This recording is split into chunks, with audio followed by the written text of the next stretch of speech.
igreja que já não prega mais a verdade, para não perder as pessoas, perdeu a Cristo. Perdeu a Cristo. É muito ruim hoje quando você vai ouvir a palavra de Deus em algumas denominações por aí. Não tem mais palavra. Não tem mais esse culto de ensino, onde nós somos instruídos, ensinados, admoestados, corrigidos, muitas vezes por Deus, porque a Bíblia diz que Deus repreende e Ele corrige a qualquer que recebe por filho. Então, se você é filho, você aceita a correção, você aceita a disciplina, você aceita a admoestação. E eu fico feliz quando eu vou num lugar e eu ouço Deus falando comigo.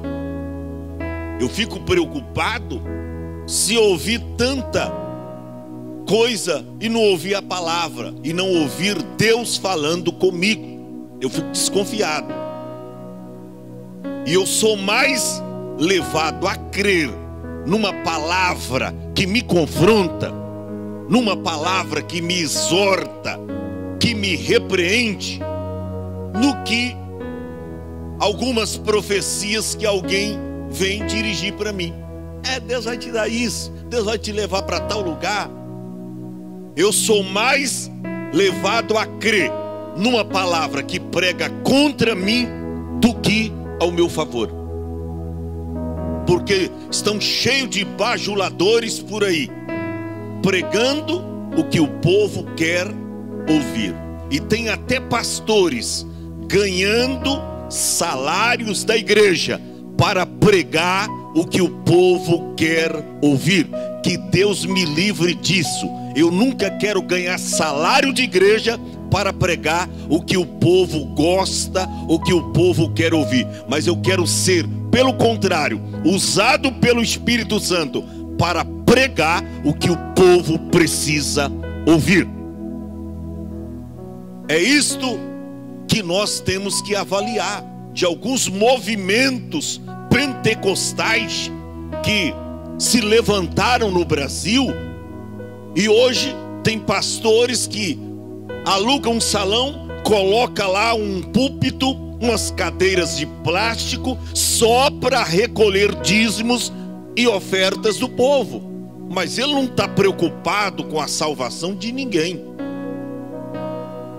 Ele está preocupado com a vida financeira dele.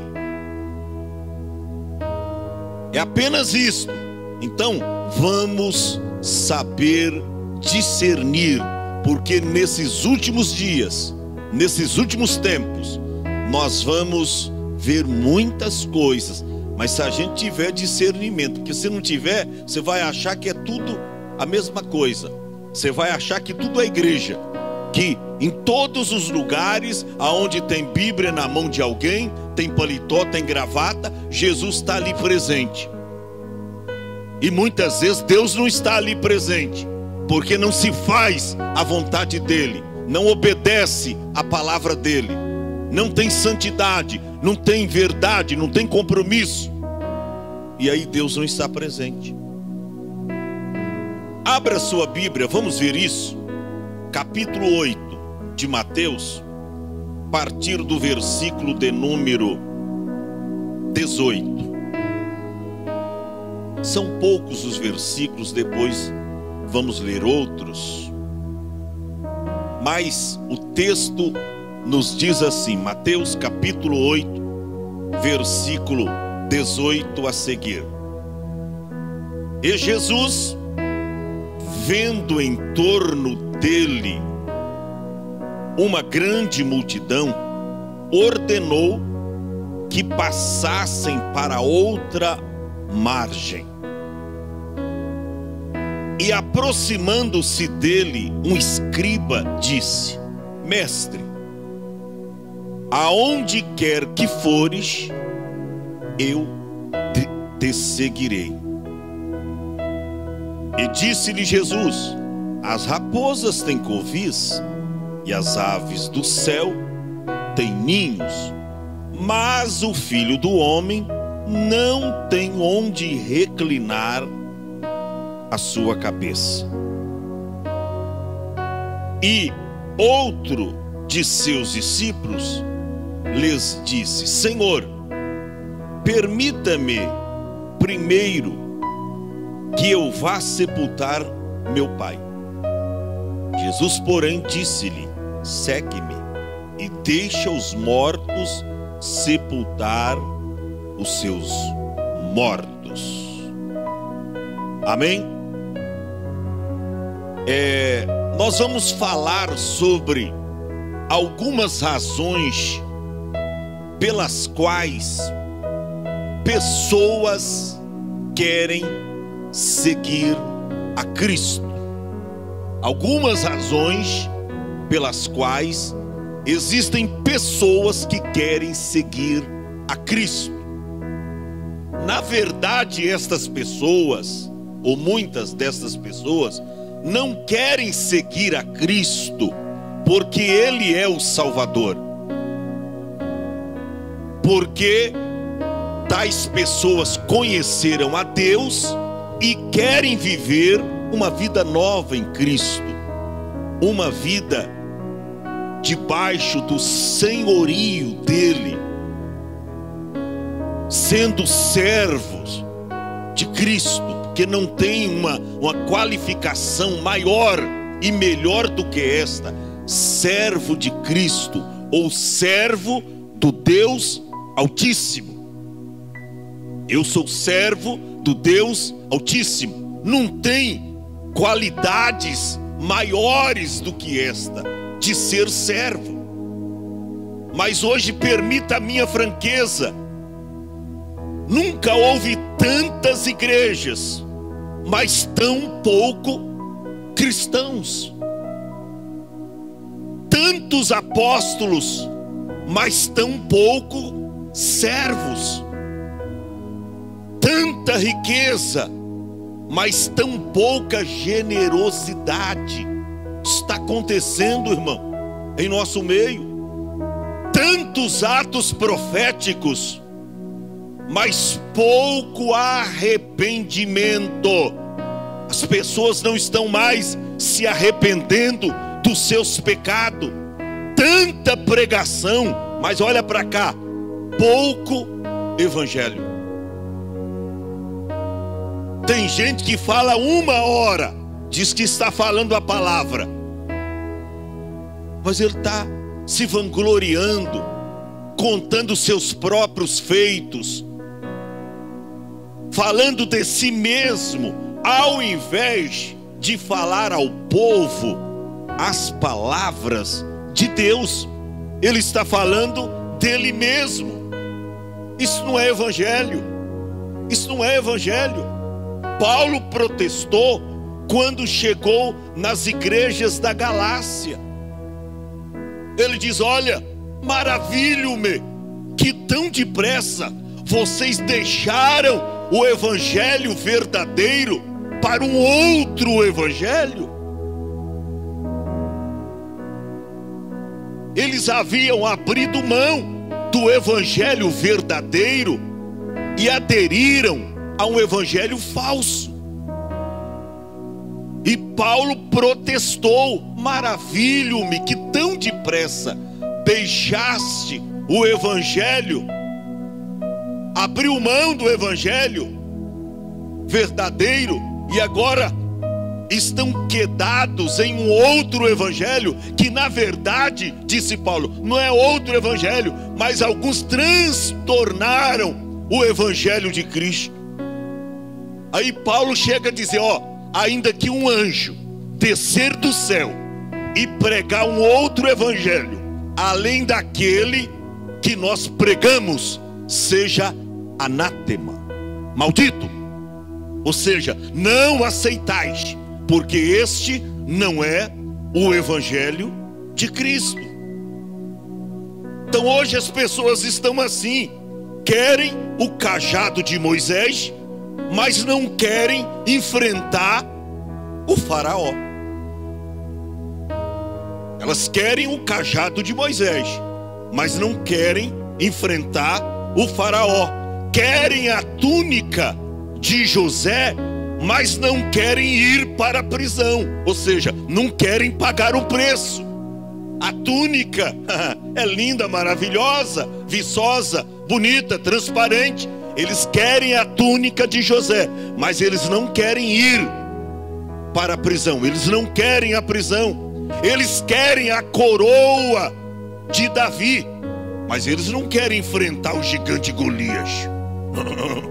Aí não. A coroa de Davi eles querem em suas cabeças, mas não querem enfrentar o gigante. Então tem pessoas assim hoje, e como tem. E elas dizem que estão seguindo a Cristo, que estão servindo a Deus.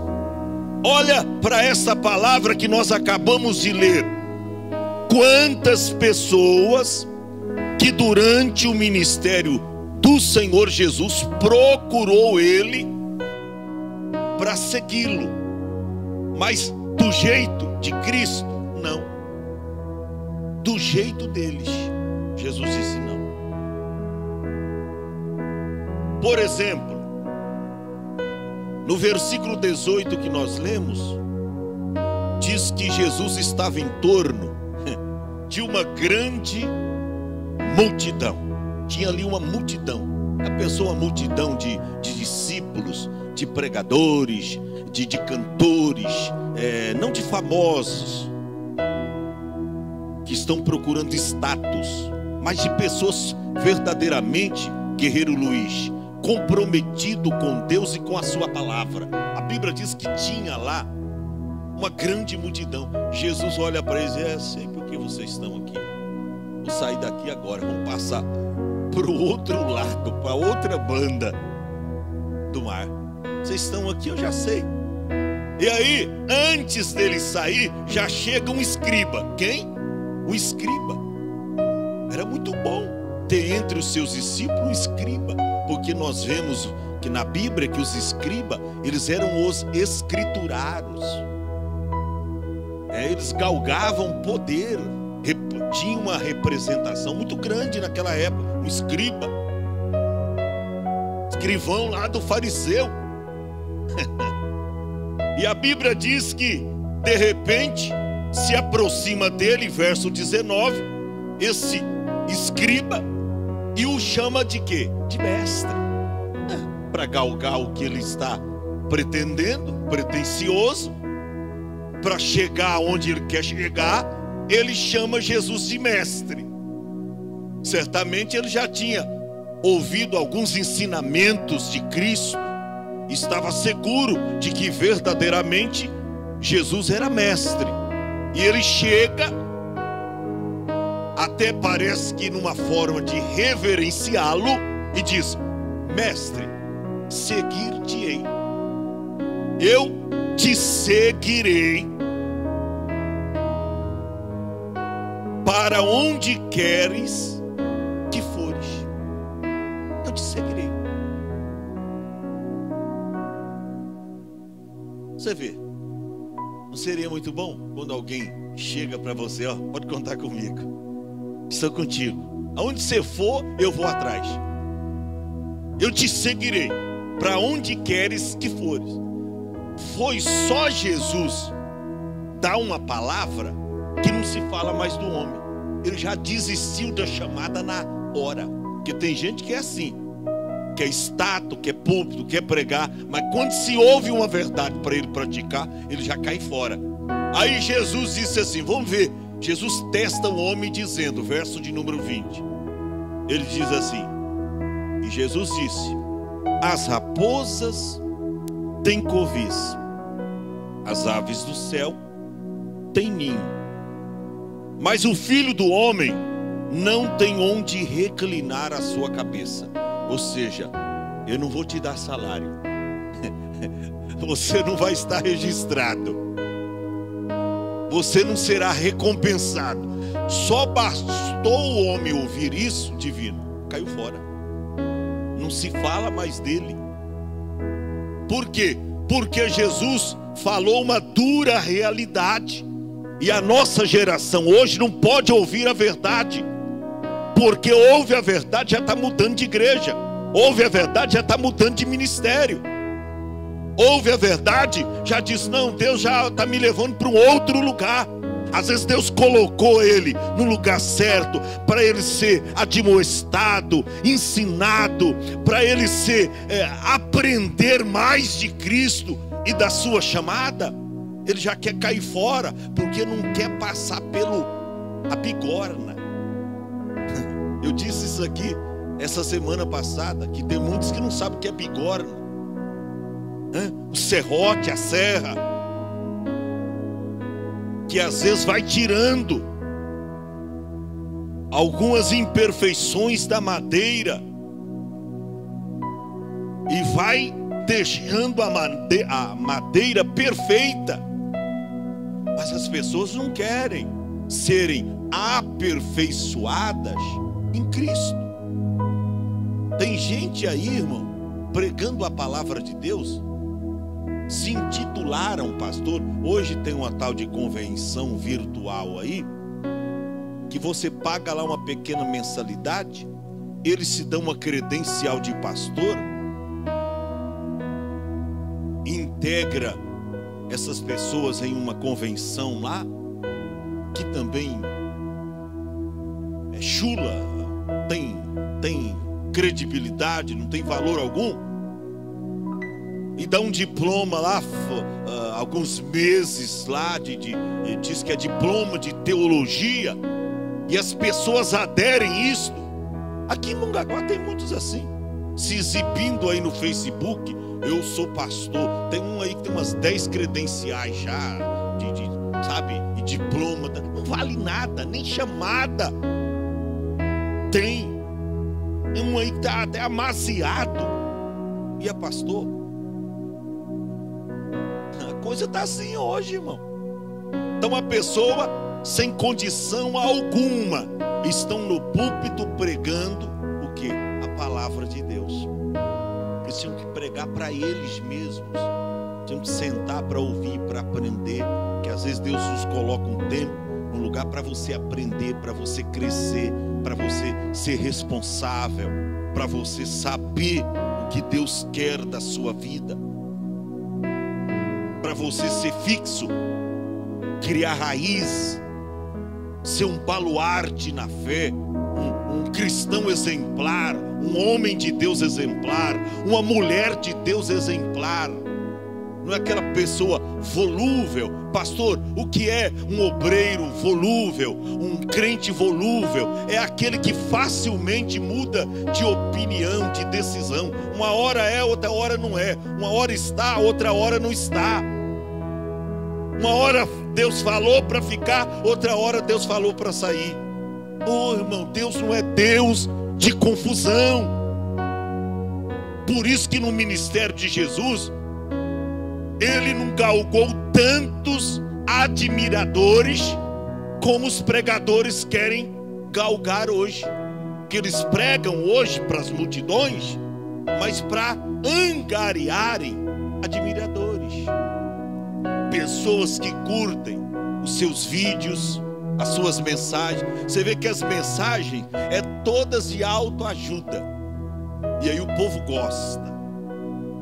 Nós estamos na época, é uma fobia das lives ao vivo. E aí você vê uma mulher lá: Deus está me revelando, Deus está me revelando, e tá me revelando. Mas as pessoas vão entrando, tem alguém soprando, ó, entrou fulano de tal, e ela começa a revelar que isso, irmão? Você vai receber a bênção. Deus está me mostrando agora que você está recebendo o teu milagre. Às vezes a pessoa está em pecado, na desobediência, na prostituição. Pessoa está amaziada, está com a vida toda desmantelada, e a profeta está profetizando lá. Olha, pelo amor de Deus, e você olha lá, tem milhares de pessoas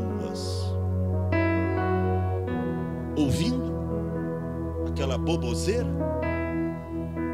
que nada de Bíblia tem, entendeu? Nada de Bíblia tem, é só revelações. É revelações. Tem umas mulheres aí que... Outros estão fazendo live lá no monte. Estão orando e ao vivo lá e tal, mostrando o monte. Oh, irmão, para que se mostrar? Tá orando no monte, agora vai fazer live ao vivo mostrando no monte. Estou aqui no monte, põe o seu nome aí, compartilhe essa live, compartilhe. Quando nós chegar em 1000 compartimentos, nós vamos e tal, e aquela coisa toda, e o povo ali, eufórico, e nada de Bíblia.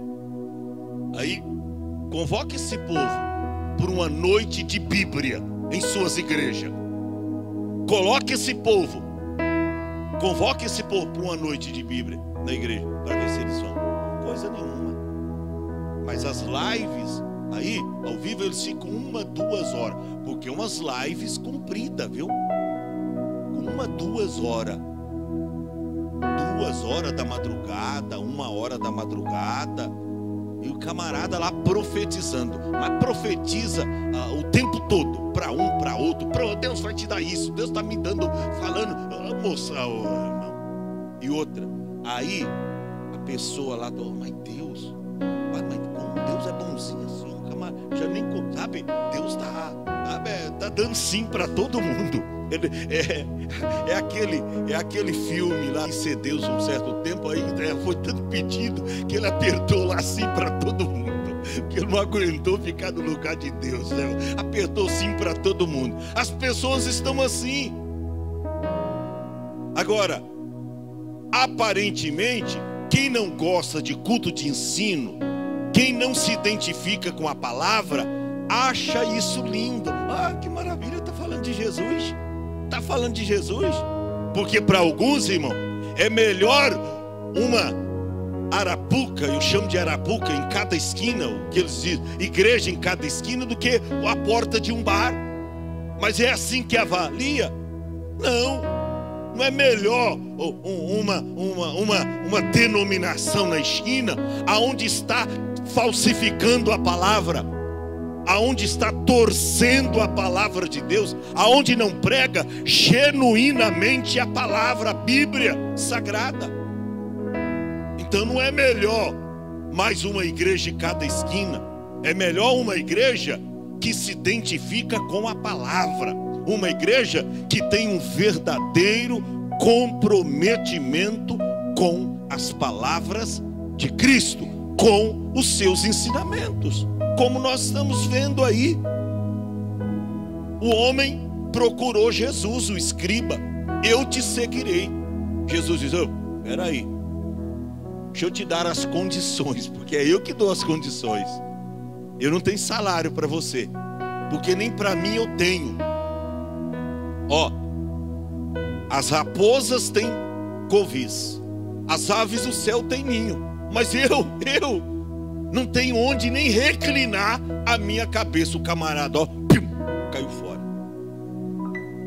Aí Jesus, o próximo da fila. Aí vem o outro. Vamos ver o outro? Verso 21. E outro de seus discípulos. Você vê que era discípulo. Ele era quem? Discípulo. Ou seja, estava ali no meio, estava ali na igreja, estava na congregação, estava no meio da multidão.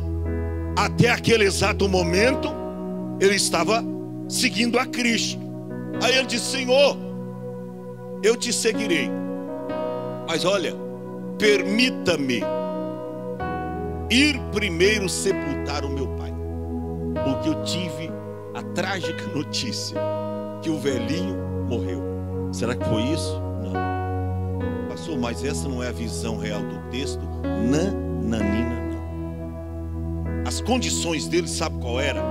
Ele queria continuar cuidando do pai, cuidando do velhinho, tal. Aí quando o velhinho, quando o seu pai morresse, então ele procuraria Jesus novamente, e aí assumiria o seu discipulado.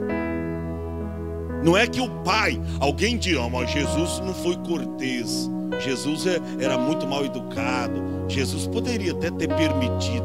Não é que o pai dele tinha acabado de morrer. Não. Ele queria continuar cuidando do pai. Mas como a propagação do evangelho é uma mensagem de máxima urgência, e não tem escolha, é hoje e não amanhã, porque o amanhã não nos pertence. Então, como a pregação do evangelho é para hoje, hoje é o dia aceitável, hoje nós temos que anunciar o evangelho. Então Jesus disse: não, esta é a tua condição, mas a minha é esta. O que Jesus respondeu? Verso de número 22. Jesus, porém, respondeu-lhe: segue-me. Ou seja, é agora. Outro vai cuidar do velhinho, outro vai cuidar do seu pai. Segue-me e deixa os mortos sepultar os seus próprios mortos. Eu quero você como um anunciador da vida. Eu quero você pregando o evangelho. Se fala mais do homem, ele diz: o que, rapaz? Com Jesus aqui a condição não dá, rapaz, não dá. O homem é muito radical. Não dá, dessa maneira não dá. E não se fala mais daquele homem. Ou seja, ele desistiu da chamada. Ele abriu mão da chamada. Porque a chamada não é como você quer, é como Deus quer. Tem muita gente aí até se projetando, e quem olha enche os olhos e os ouvidos, fica feliz de ouvir: ah, pastor, eu agora, Deus sabe a minha correria, Deus conhece tudinho. Pior que Ele conhece, viu? Sua canã, conhece. Ah, Deus conhece, pastor, mas eu ainda vou me decidir.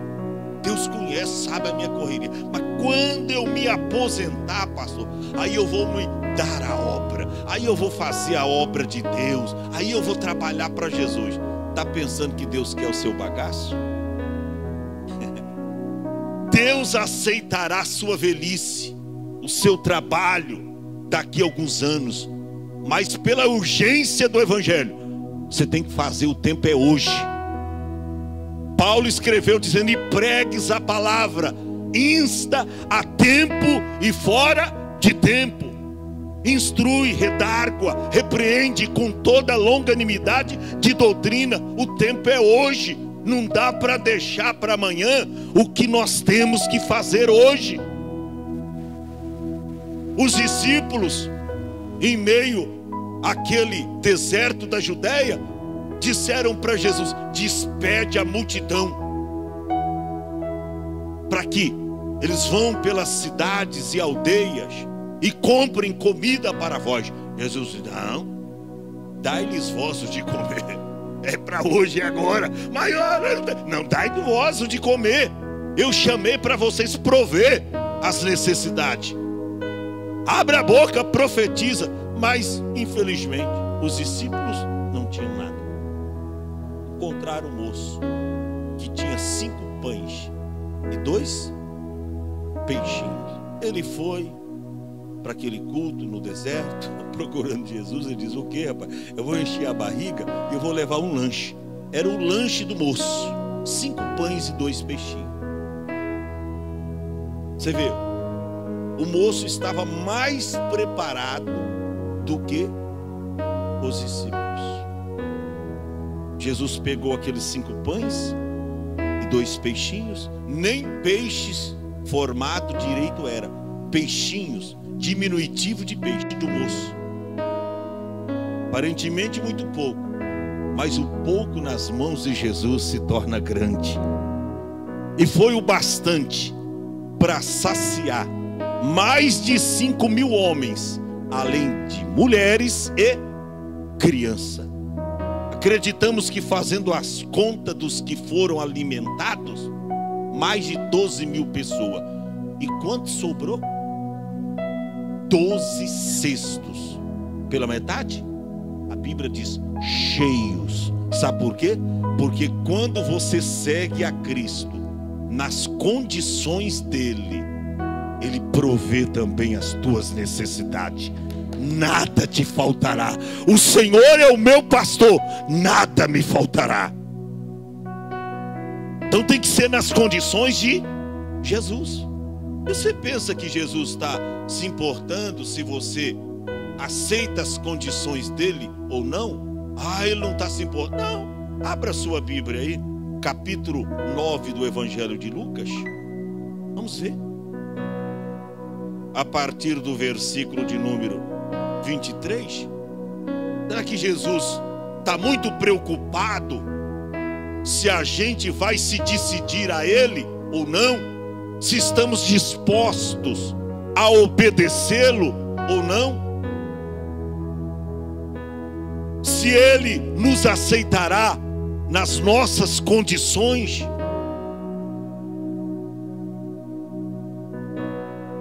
Não. Ele nos aceitará nas condições dele. Olha o que diz a Bíblia. E dizia a multidão, só dizia a todos, a multidão que o ouvia, mas também aos seus discípulos. E dizia a todos: se alguém quiser vir após mim. Essa expressão, se alguém quiser, olha para cá, esse versículo está no condicional. É pelas condições de Cristo, não é pelas nossas condições, do seu jeito, da sua maneira, como eu mostrei aqueles que foram chamados, mas que queriam seguir a Cristo segundo o seu bel prazer, segundo a sua visão errônea.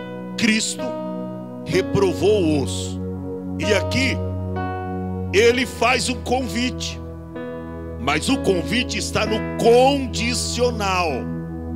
Ele dizia a todos: se alguém quiser vir após mim, vírgula, primeiro, negue-se a si mesmo. Ou seja, o que eu acho, o que eu penso, o que eu quero para mim, o que me importa fazer primeiro, isso cai tudo por terra. O meu eu, o meu ego, a minha soberba, o que eu acho, o que eu penso, isso tudo tem que cair por terra, porque não é na minha condição, é nas condições dele. Então, se alguém quiser vir após mim, negue-se a si mesmo. Ou seja, para ser cristão autêntico, você tem que negar a si mesmo. E hoje até eu fiz uma pergunta básica nas redes sociais. Eu disse: se você fosse acusado de ser um cristão, haveria prova suficiente para condená-lo? Eu vou recapitular, pode ser que você não entendeu. Eu fiz uma pergunta básica hoje nas redes sociais. Se você fosse acusado de ser um cristão, haveria prova suficiente para condená-lo? Porque cadê as provas autênticas de que você é um verdadeiro cristão, um cristão de verdade? Haveria prova suficiente na sua vida, na sua maneira de ser, para você ser condenado como cristão? Diz: não, essa aí é mesmo, é o cristão meia tigela. Uma hora é, outra hora não é. Uma hora ele está, outra hora não está. Outra hora ele bate continência, outra hora não. Ele não tem compromisso. Será que se você fosse acusado de ser um cristão, você teria provas suficientes para ser condenado? Não, isso é cristão, isso é seguidor de Cristo. Porque eles quiseram matar Pedro. Esse camarada é. Mesmo Pedro dizendo que não, por 3 vezes, todo mundo. Aí, a última vez, quando Pedro negou a Cristo, não teve nem jeito. Por isso que ele saiu chorando dali. Porque aí não foi a criada só. Todos que estavam lá no pátio chegaram e disseram: verdadeiramente tu é um deles, porque a tua fala te denuncia. Ou seja, você pode ser condenado por isso. Você está dizendo que não, mas você é. Aleluia. Você está dizendo que não, mas você é um seguidor nato de Cristo. Prova suficiente para condená-lo. Então escute bem isto, meu irmão. Tem que ser nas condições dele. Se alguém quiser, ou seja, ele não importa se você vai querer seguir ou não. Ele lança o convite, mas é do jeito dele. Se alguém quiser vir após mim, negue-se a si mesmo. Tome a cada dia a sua cruz. E quando Jesus falava de tomar a cruz, os camaradas caíam fora. Porque cruz identifica o quê? Cruz identifica o quê? Morte. Ali morre o meu eu, o meu ego, o que eu acho, o que eu penso, o que eu pretendo fazer primeiro. Se Ele é o Senhor, eu sou servo. E eu estou na posição apenas de obedecê-lo. É por isso que ele diz, ó, se alguém quiser, eu não forço ninguém, eu não estou obrigando ninguém. Se alguém quiser me seguir, tem que ser desse jeito. Negue-se a si mesmo. Tome a cada dia a sua cruz. A cada dia tem uma cruz te esperando. Cada dia. E eu já descobri, com razões sobejas, que a cruz que eu estou levando hoje não será a mesma cruz de amanhã. Tem cruz que pesa mais. Aí Deus, para nos aliviar, para dar você respirar um pouquinho, amanhã você pega uma um pouco menor, talvez, mais maneira, mais fácil para levar, mas depois a coisa engrossa lá na frente de novo, e por aí vai. A cada dia tem uma cruz nos esperando. E ontem eu disse aqui, que aquilo que a gente tem que fazer hoje, você tem que fazer hoje. Eu até citei o adágio popular que diz, irmão, pastor Paulo, que a cada dia você tem que matar um leão. E eu descobri que se você não matar o leão hoje, amanhã tem 2 leões para você matar. É mais difícil, será mais complicado. A expressão é que a cada dia tem um leão para você matar. Então se você deixar de matá-lo hoje, amanhã você vai ter 2. O esforço será maior, será dobrado. Então nós não podemos deixar o que temos que fazer hoje para fazer amanhã. E as pessoas hoje, que se dizem pessoas de Deus, que estão preocupadas com a obra, estão empurrando as coisas de Deus com a barriga. Não vou ajudar pastor não. O pastor está lá, ele que ora sozinho, ele que faz tudo, ele que... As pessoas não querem se colocar no eis-me aqui do Senhor. As pessoas não querem fazer como o sirineu, ajudar alguém a levar a cruz. Mas Jesus disse, ó, negue-se a si mesmo, tome a sua cruz a cada dia e me segue, e me segue. Porque qualquer que quiser salvar a sua vida, perdê-la-á. O que Jesus está falando aqui? Você quer ser salvo? Quer salvar a sua vida? Perde ela aqui. Perde ela em não se dedicar com ela ao pecado, às coisas deste mundo e ser influenciado por ele. Abre mão das coisas do mundo e se apegue às coisas de Deus. Ou seja, quem quiser ser salvo, quem quiser salvar sua alma, a sua vida, tem que perder aqui para ganhar lá. Não tem jeito de servir a 2 senhores. Não tem jeito de ganhar aqui e ganhar lá. Ou você perde aqui e ganha lá, ou você ganha lá. Ou você ganha aqui, e lá você não terá galardão. Lá você nem entra. Então Jesus diz, ó, se alguém quiser salvar a sua vida, terá que perdê-la. Mas qualquer que, por amor de mim, perder a sua vida, a salvará. Ou seja, abre mão. Às vezes a gente abre mão de estar com a família em um momento de lazer. Às vezes a gente abre mão de muita coisa por conta da obra. Mas tem gente que diz hoje, né? Deus primeiro, depois a família. Eu acho, Deus primeiro, segundo, Deus primeiro, em segundo, Deus, sempre Deus, sempre Deus. Tem gente que diz, Deus primeiro, depois a igreja, ou depois a família, depois a igreja. A igreja é de Deus, meu filho. A igreja está com Deus. A igreja é prioridade. A igreja é de Deus. Deus estabeleceu a igreja e nós somos representantes de Deus aqui na terra. Eu sempre digo, Deus só tem um agente na terra, a igreja.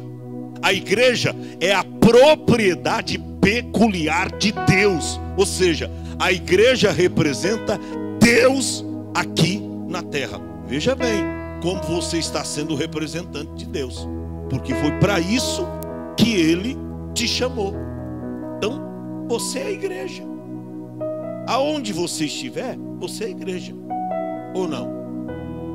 Ou a igreja que nós sabemos coexistente são as quatro paredes. E porventura não somos nós. Nós não somos templo de Deus e morada do Espírito Santo. Vamos aprender, gente, com a palavra. Vamos crescer no conhecimento. As pessoas aí fora não estão preocupadas em falar isso para o povo, porque as pessoas não querem ter ouvidos para ouvir essas coisas. Elas querem ter ouvido para ouvir o pastor dizendo, Jesus me mostrou aqui, ele vai te dar um carro novo esse mês. Toma, pastor, pula lá em cima. Se falar então no meio da congregação que tem um anjo voando por aqui, irmão, tem gente que sai voando, correndo atrás do anjo. Cadê ele, pastor? Me mostra, eu vou dar um pulo nele. As pessoas saem correndo atrás do anjo. Se falar que tem um anjo. Agora, se falar que Jesus está aqui, parece que as pessoas nem se movem. Não, Jesus está no culto. Agora, se falar que tem anjo, ele sai com rodinha de fogo, correndo para lá e para cá, procurando o anjo. Você vê como é que as pessoas estão hoje. Então, por quê? Porque elas não querem fazer o que está estabelecido na palavra. Ele diz, ó, para salvar a sua vida, você vai ter que perder. Agora, qualquer que estiver disposta, perder a sua vida por amor a mim, ou por amor de mim, você vai salvá-la. O que ele diz no verso 25?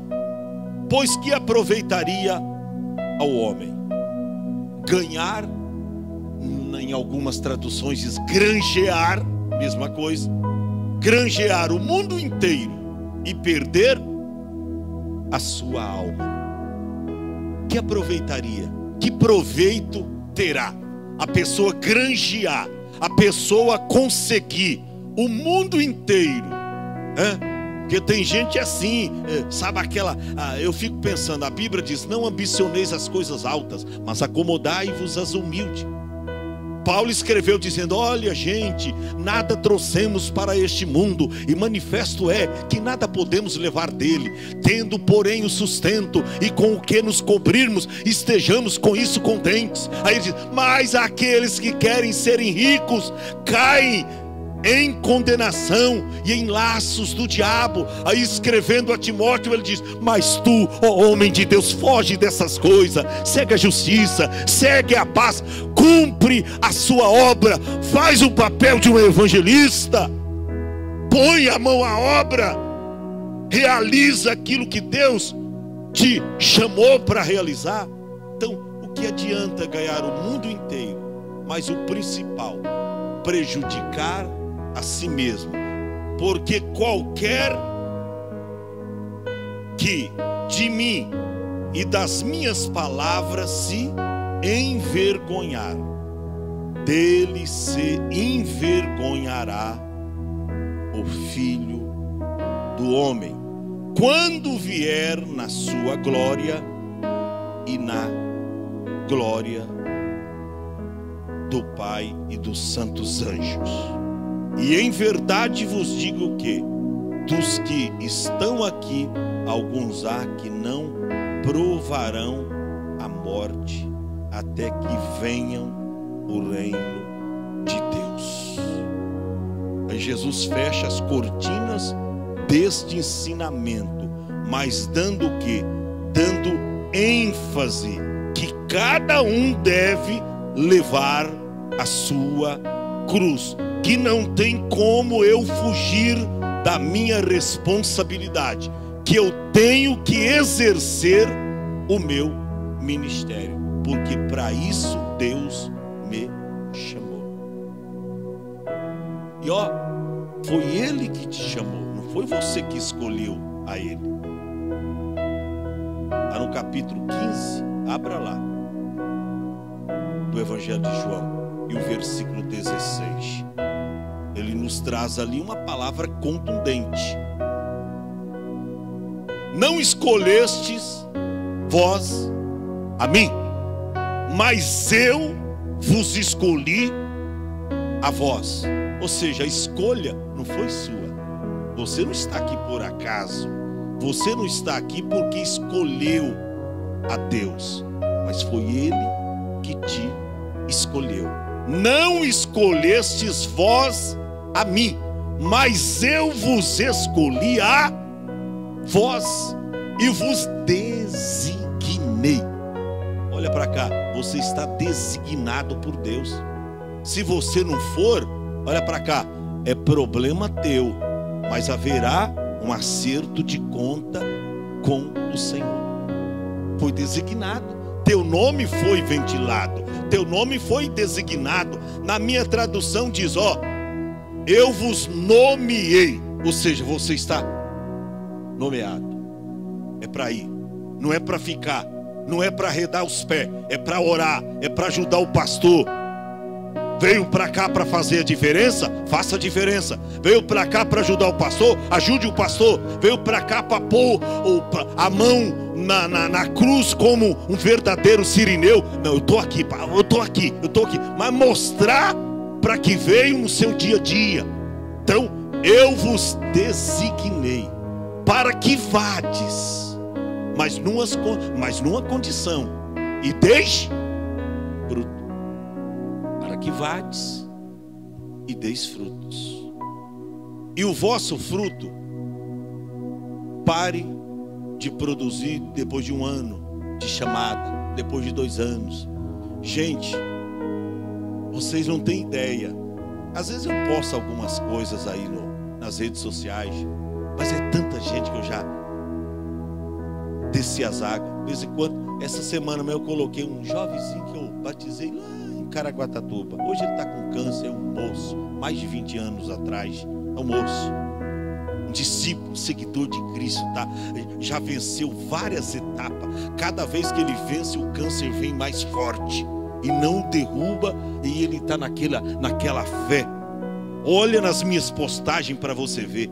A gente já trabalhou e vem trabalhando com garra, só não cresce mais por causa das condições hoje das pessoas, que muitas vezes são discipuladas, mas não seguem os nossos ensinamentos. Porque se colocar em prática, e cada discípulo e cada crente ser um discípulo, como é a filosofia do Ministério Hope, e cada discípulo ser um perfeito ganhador de almas, nós era para ser uma grande multidão nesta cidade, uma multidão. Se cada crente colocasse essa filosofia do Ministério Hope em prática, de cada crente ser um discípulo e cada discípulo ser um perfeito ganhador de almas para o reino de Cristo. Ó, eu vos designei para que vades e deis fruto. nas condições de não parar. Porque eu disse aqui certa feita que até os velhos tem uma profecia para eles. A Bíblia diz que na sua idade avançada eles darão frutos, serão viçosos e florescentes. Até os velhos têm condições pela Bíblia de dar muitos frutos para Deus, para que vades e deis fruto, e o vosso fruto permaneça, a fim de tudo quanto pedirdes ao Pai em meu nome, Ele vos conceda. Olha que maravilha. Isso é para mim, isso é para você. Eu finalizo com as palavras de Paulo. Abra lá, segunda epístola de Paulo a Timóteo, capítulo 1, versículo 12. Segunda epístola de Paulo. Olha o que ele diz: por esta razão sofro também estas coisas. Evangelho é sofrimento, gente. Se eu contar, eu não posso contar tudo, porque tem gente que, se ouvir o meu testemunho, tudo que eu já sofri na obra, ele vai se desviar, ele vai se escandalizar. Não acredito que fizeram isso, que os ministérios fizeram isso, que o Senhor. Então eu nem conto, que não vai servir para edificação dele. E tudo que não é para edificação, não convém nos falar. Que eu já padeci por causa do Evangelho, olha para cá, para não abrir mão da minha chamada. Para não abrir mão da minha chamada. Você acha que se eu pudesse estar aí aonde você está, eu não estaria? Você acha que ministério não cansa? Você acha que você investir na alma das pessoas, abrir mão até da sua família, abrir mão das suas coisas e você ficar cuidando com pessoa? E hoje aí, a gente preocupado com algumas famílias e tal, às vezes você cuida de pessoas que nem querem ir para o céu, e você está investindo nelas, lutando com elas, e elas não estão nem aí com a própria salvação. Elas não estão nem aí. Não estão nem aí. E você tem que se preocupar. Você é pastor, você foi chamado para isso. Paulo diz: por essa razão sofro também estas coisas.